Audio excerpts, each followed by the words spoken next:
आप उसकी लड़ाई लड़िए, लड़ाई लड़ी जाएगी, लड़ाई को आप लड़ेंगे, उसको न्याय उसके न्याय दिलाएंगे। हमें जाने दो दिल्ली, लोकसभा में जाने दो, मोदी के सामने हम बात रखेंगे, न्याय न मिला तो हम इस्तीफा दे देंगे। नमस्कार। पंकज जी बहुत रोते हुए नजर आ रहे हैं। सांसद अवधेश प्रसाद, फैजाबाद से सांसद अवधेश प्रसाद, लड़की के साथ जो कुछ भी हुआ निश्चित तौर पर उन दरिंदों को सजा मिलनी चाहिए और उम्मीद यही कि इस सरकार जो जीरो टॉलरेंस की बात करती है, माफियाओं, गुंडों, अपराधियों और रेपिस्टों को मारने की बात करती है, वो उनका हिसाब करेगी। लेकिन अवधेश प्रसाद का ये भावुकता तो झकझोर देने वाली है पंकज जी, जिस तरीके से वो रो रहे हैं। हालांकि शायद आरोपी मोहित होता तो वो इतना ना रोते। आपको क्या लगता है? नहीं, अवधेश बाबू जिस तरह से रो रहे हैं, एक बार तो मेरा भी कलेजा मुंह को आ गया कि इनको हुआ क्या। क्योंकि भावुक होना अलग बात है और सांसद लोगों को कई बार हमने देखा है, कभी गला रूंध जाता है, कभी आंखों में आंसू आ जाते हैं, लेकिन दहाड़े मार मार कर इस तरह रोते हुए हमने कभी नहीं देखा। मतलब कि बड़ी से बड़ी घटना हो गई, हमने नहीं देखा किसी नेता को, बड़े नेता को। हाँ, जब पिछली बार ऐसा देखा था तो संजय निषाद गए थे, वो भी भावुक नजर आए थे, हल्का थोड़ा बहुत रोते नजर आए थे वो। नहीं, थोड़ा बहुत तो ठीक है, इंसान भावुक होना भी चाहिए, लेकिन बाकायदा चारों तरफ कैमरा लगा के दिखेगा, सामने एक माइक पड़ा हुआ है और भावुक नहीं, गला नहीं रूंधा हुआ, दहाड़े मार मार कर रो रहे हैं बेचारे, जोर जोर से। मतलब मुझे लगा कि इतना दुख इनको हुआ होगा कि बस कलेजा फट रहा होगा। फिर मैंने देखा कि कुछ दिनों पहले इसी अयोध्या में एक ओबीसी बच्ची का रेप हुआ था और एक मोइन खान नाम का एक शख्स था जो समाजवादी पार्टी का नेता था, वो लगातार, वो और उसका नौकर, उस पर आरोप लगे थे कि वो लगातार बच्ची के साथ रेप कर रहा है। दलित बेटी थी वो भी। अवधेश बाबू, हाँ ओबीसी शायद थी, मुझे एग्जैक्ट याद नहीं है, खैर कास्ट को भी वो बच्ची होती। फिर मैंने देखा कि उसी मोइन खान को अवधेश बाबू अपनी गाड़ी की फ्रंट सीट पे बिठा के लेके चल रहे हैं। फिर मैंने देखा कि उसी मोइन खान के घर से पुलिस चौकी चलती थी।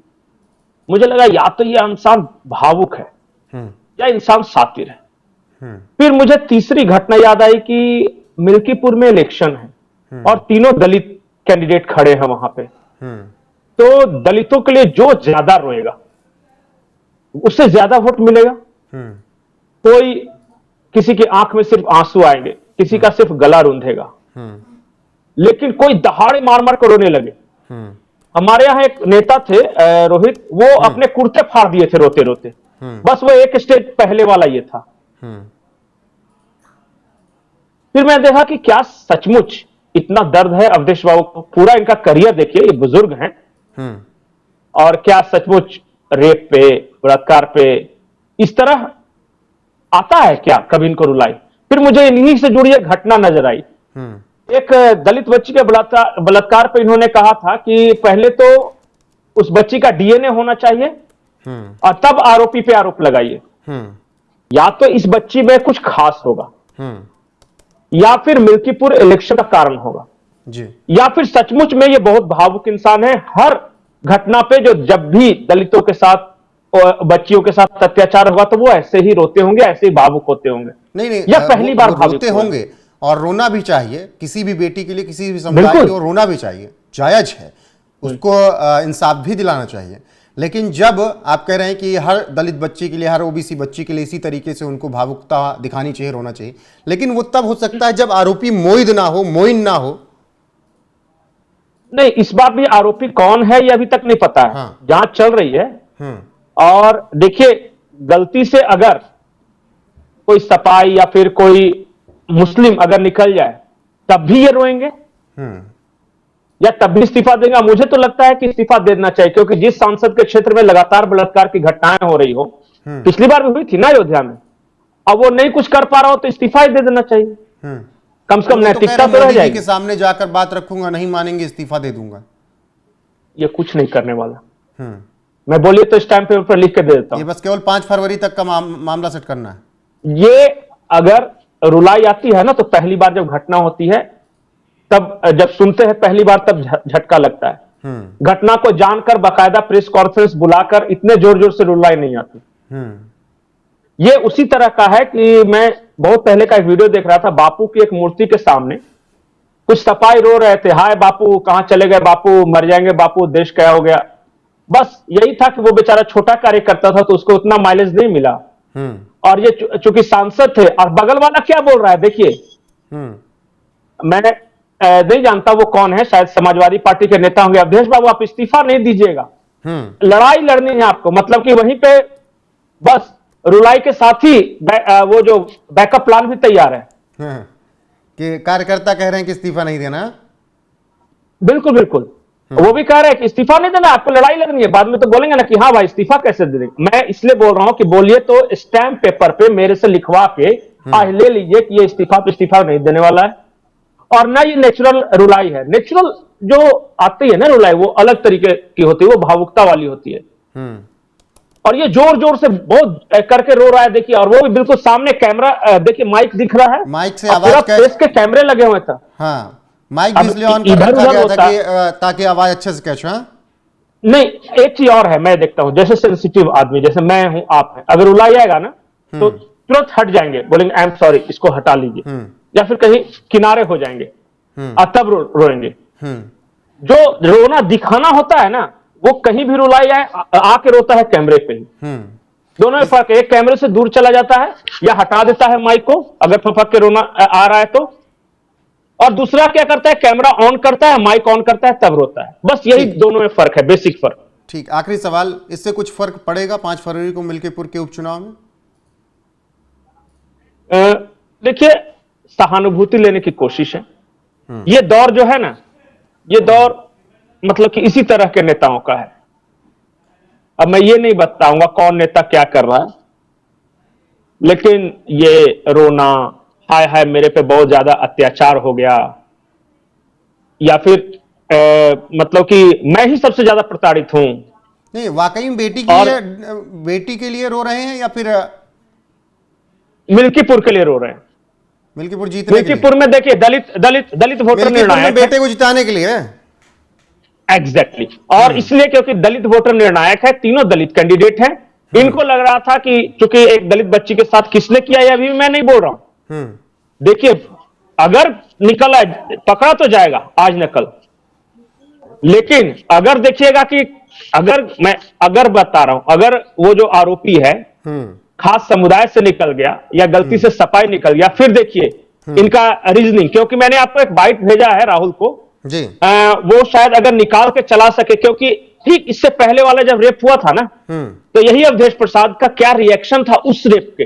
नहीं, उस समय तो कह रहे थे मैं जानता भी नहीं हूं, ये है वो है, बड़ी चीजें बता रहे थे। वही मैंने दिया है। देखिए, ये इंसान का एक जो वैल्यू सिस्टम पता चलता है कि वो किस तरह का इंसान है।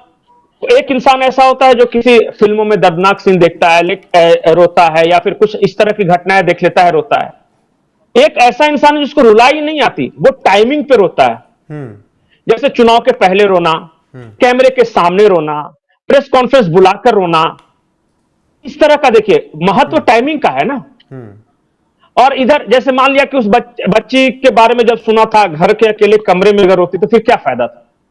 फायदा तो तब होता है ना जब चारों तरफ सबको पहले बुलाया, सारी मीडिया को, कैमरा ऑन करो, माइक ऑन करो, दो को बैठाया, और उसके बाद रुआंसा भी नहीं हुए, भावुक नहीं हुए, ये दहाड़ मार करो, हाय हाय, और जोर जोर से, मतलब आवाज गूंजनी चाहिए। अब हंसी कैसे नहीं आती मुझे नहीं पता, आसपास के लोगों को तो आती होगी। अब देखिए, वहां जो पत्रकार गए थे कि वाकई में बेटी के लिए दर्द है, पिछली वाली बेटी के लिए भी इतना ही दर्द होता, या हर बेटियों के लिए इतना दर्द होता, तब माना जाता कि ठीक है, चलिए अवधेश प्रसाद या कोई भी नेता इस तरीके से लगातार बेटियों पे हमले जब होते हैं, अत्याचार होता है, तो इसी तरीके से भावुकता दिखाते हैं, रोते हैं और अपनी बात रखते हैं। लेकिन ये बहुत ज्यादा भावुक इंसान है ना, यहां पर तब बहुत ज्यादा भावुक इंसान है। ये तीसरी रेप की घटना हुई है जिस सांसद के कार्यकाल के पहले 1.5 साल हुआ होगा। 4 जून, इलेक्शन 1.5 साल, जून, अभी 1.5 हाँ, साल। अगर अभी अभी मान लिया कि साल भर में 3 रेप की घटनाएं हो जाए और कोई सुन नहीं रहा तो इस्तीफा दे ही देना चाहिए, और कोई मनाने नहीं जाए, कम से कम दे दे इस्तीफा। ये नहीं देंगे, नहीं देंगे, नहीं देंगे। आप जिस चीज पे मेरे से ये कर लिए, मैं पत्रकारिता छोड़ दूंगा अगर इन्होंने इस्तीफा दे दिया तो। मैं जानता हूं ना, ये मिल्कीपुर तक का सारा ही खेल है, बस 5 फरवरी तक देखिएगा ना उसके बाद। ये ठीक है, बढ़िया है, भावुक होना चाहिए, भगवान करे कि मैं गलत साबित हो जाऊं, लेकिन ये आदमी इस्तीफा नहीं देने वाला। ठीक है पंकज जी, बयान सुनाते हैं, यहां पर बयान सुना देते हैं जिस बयान का आप जिक्र कर रहे थे, उसके बाद फिर आगे चर्चा को बढ़ाते हैं। ये पहले मेरे वाली पार्टी के एक नेता पर आरोप लगा है, नगर अध्यक्ष हैं, उन पर आरोप लगा एक माइनर लड़की से रेप का, क्या कहना है सर आपका?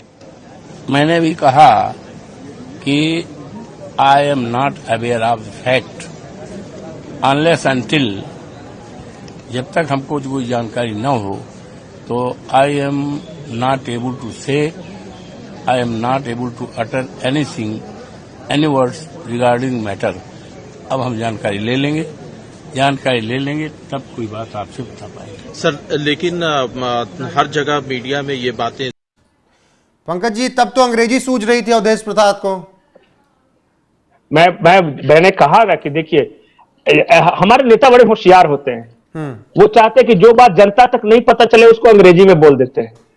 पता है ना कि मेरे वोटर को कम अंग्रेजी आती है, तो वो समझेगा नहीं क्या बोले, और जो बातें जनता तक पहुंचानी होती है फिर ठेठ लैंग्वेज में बात करने लगते हैं। ये भी एक आर्ट ऑफ कम्युनिकेशन है, वो सीखना चाहिए कि जो चीजें छुपानी है उसे अंग्रेजी में बोलो। बिल्कुल पंकज जी, और यही वजह है कि सीएम योगी आदित्यनाथ ने जब मिल्कीपुर से भाषण दिया तो उन्होंने बताया कि ये कोरी नौटंकी चल रही है। हालांकि राजनीतिक बयानबाजी दोनों तरफ से चल रही है, एक तरफ रोया धोया जा रहा है, दूसरी तरफ बताया जा रहा है कि ये नौटंकी है।